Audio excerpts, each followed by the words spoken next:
Dito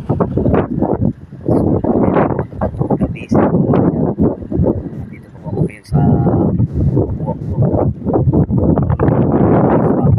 Ng mga idol ng hapon. Hanggang ngayon wala pa kami. Medyo may problema sa items namin ngayon dito kaya tinagal kami ng itong motor. So yun na.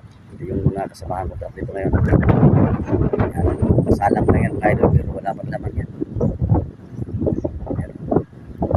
Ang dami namin dito kagabi. Nung nakarang gabi pa dati. Yung planta ng San Miguel mga idol. Ito ginagawa mo na